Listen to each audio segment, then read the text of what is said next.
নমস্কাৰ আজি হৈছে 6 ডিসেম্বৰ অসমৰ লগতে ভাৰতৰ বিভিন্ন প্ৰান্তৰ পৰা আজি সন্ধিয়াৰ কেইবাটাও খবৰ আহি পৰিছে এই মুহূৰ্তত জনাইছো আজিৰ প্ৰথমটো খবৰ ৰকিবুল হুছেইনৰ গোমাংসৰ দোকান মই বন্ধ কৰিছো এই মন্তব্য ৰাজ্যৰ মুখ্যমন্ত্ৰী ডক্টৰ হিমন্ত বিশ্ব শৰ্মাই গোমাংসক লৈ মুখ্যমন্ত্ৰী ডক্টৰ হিমন্ত বিশ্ব শৰ্মাই এক ডাঙৰ ঘোষণা কৰিছে ইছলাম ধৰ্মাৱলম্বী লোকে গোমাংস খাওক কিন্তু ৰাজহুৱা স্থানত নহয় ৰাজহুৱা স্থানত গোমাংস খোৱাতহে নিষেধাজ্ঞা জাৰি কৰা হৈছে আৰু সামগ্ৰীত গোমাংস বিতৰণ কৰিয়েই নিৰ্বাচনত জিকি আছিল ৰকিবুল হুছেইন আৰু সামগ্ৰীৰ ৰকিবুলৰ গোমাংসৰ দোকানখনহে মই বন্ধ কৰি দিলো বুলি মন্তব্য মুখ্যমন্ত্ৰী ডক্টৰ হিমন্ত বিশ্ব শৰ্মাৰ আৰু পুনৰ গোমাংস সন্দৰ্ভত ৰকিবুল হুছেইনক কটাক্ষ মুখ্যমন্ত্ৰী হিমন্ত বিশ্ব শৰ্মাৰ আৰু ইছলাম ধৰ্মাৱলম্বী লোকে গোমাংস খাওক কিন্তু ৰাজহুৱা স্থানত নহয় আৰু ৰাজহুৱা স্থানত গোমাংস খোৱাতহে নিষেধাজ্ঞা জাৰি কৰা হৈছে বুলি মন্তব্য মুখ্যমন্ত্ৰী ডক্টৰ হিমন্ত বিশ্ব শৰ্মাৰ আৰু তেওঁ উল্লেখ কৰি কৈছে যে সামগ্ৰীত গোমাংস বিতৰণ কৰিয়েই নিৰ্বাচনত জিকি আছিল ৰকিবুল হুছেইনে আৰু সেই কাৰণে মই ৰকিবুল হুছেইনৰ গোমাংসৰ দোকান বন্ধ কৰি দিছো বুলি মন্তব্য আগবঢ়ায় এই মুহূৰ্তত জনাইছো আজিৰ দ্বিতীয় নম্বৰ খবৰটো আকৌ গুণোৎসৱ তিনিটা পৰ্যায়ত অনুষ্ঠিত হ'ব এইবাৰ গুণোৎসৱক লৈ ডাঙৰ খবৰ আহি পৰিছে ইতিমধ্যে চলিত শিক্ষাবৰ্ষৰ গুণোৎসৱৰ তাৰিখ ঘোষণা কৰিছে ৰাজ্য চৰকাৰে অহা 6 জানুৱাৰীৰ পৰা তিনিটা পৰ্যায়ত অনুষ্ঠিত হ'ব এইবাৰ গুণোৎসৱ সংবাদ মেলযোগে শিক্ষামন্ত্ৰী ডক্টৰ ৰণোজ পেগুৰ ঘোষণা চলিত শিক্ষাবৰ্ষৰ গুণোৎসৱে সামৰি ল'ব 35খন জিলায় আৰু প্ৰথম পৰ্যায়ত 11খন জিলাত অনুষ্ঠিত হ'ব এই গুণোৎসৱ আৰু 17 জানুৱাৰীৰ পৰা দ্বিতীয় পৰ্যায়ত 14খন জিলাত অনুষ্ঠিত হ'ব এই গুণোৎসৱ ইয়াৰ লগতে 5 ফেব্ৰুৱাৰীৰ পৰা তৃতীয় পৰ্যায়ৰ গুণোৎসৱে সামৰি ল'ব 10খন জিলা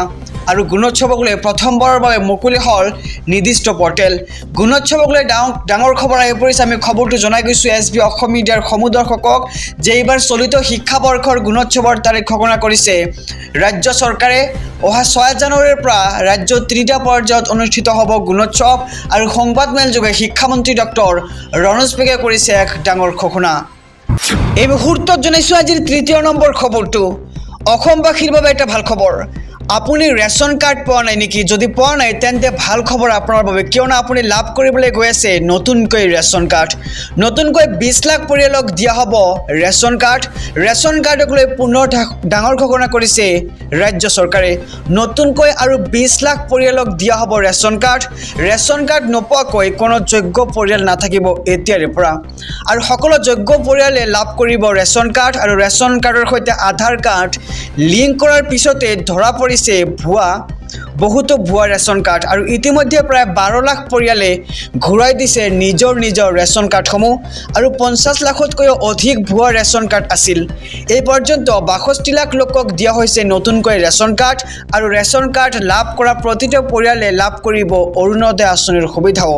আৰু মন্ত্ৰী ৰঞ্জিত দাসৰ ডাঙৰ ঘোষণা কৰিবলৈ দেখিবলৈ পোৱা গৈছে আৰু ৰেশন কাৰ্ডক লৈ পুনৰ ভাল খবৰ আহি পৰিছে অসমবাসীৰ বাবে মূল্য বৃদ্ধিৰ মাধমাৰ একেলগে দাম বাঢ়িব 148 বিধকৈ সামগ্ৰীৰ এই মুহূৰ্তৰ খবৰ আমি জনাইছো ৰাজ্যবাসীক যে এইবাৰ দেশবাসীৰ মূৰত পুনৰ মূল্য বৃদ্ধিৰ মাধমাৰ এই মাহতে সাজু হওক কেইবাবিধ সামগ্ৰীত অধিক মূল্য ভৰিবলৈ এবিধ দুবিধ নহয় একেলগে দাম বাঢ়িব প্ৰায় 148 বিধকৈ সামগ্ৰীৰ ডিসেম্বৰৰ তৃতীয় সপ্তাহতে প্ৰয়োজনীয় বহু সামগ্ৰীৰ দাম বঢ়াৰ সম্ভাৱনা দাম বাঢ়িব সিগাৰেট ধপাত জাতীয় সামগ্ৰীসমূহৰ লগতে খোৱা পানী আৰু কোল্ড ড্ৰিংকছৰ বৰ্তমানৰ 28%ৰ পৰা 35%লৈ জিএসটি বৃদ্ধিৰ সম্ভাৱনা আৰু একেদৰে ৰেডিমেড কাপোৰৰ ক্ষেত্ৰত বঢ়োৱা হ'ব অধিক পৰিমাণে জিএসটি আৰু আপোনাৰ নিত্য প্ৰয়োজনীয় কেইবাবিধ সামগ্ৰীৰ বৃদ্ধি হ'ব দাম আৰু ৰাজহ বৃদ্ধিৰ লক্ষ্যৰে 148 বিধ সামগ্ৰীত আৰোপ কৰা হ'ব অতিৰিক্ত কৰ অৰ্থাৎ জিএসটি আৰু 21 ডিসেম্বৰত জিএসটি পৰিষদৰ বৈঠকত লোৱা হ'ব চূড়ান্ত সিদ্ধান্ত আৰু দেশবাসীৰ মূৰত পুনৰ মূল্য বৃদ্ধিৰ মাধমাৰ এতিয়া কেন্দ্ৰীয় চৰকাৰৰ এই মাহতে সাজু হওক কেইবাবিধ সামগ্ৰীত অধিক মূল্য ভৰিবলৈ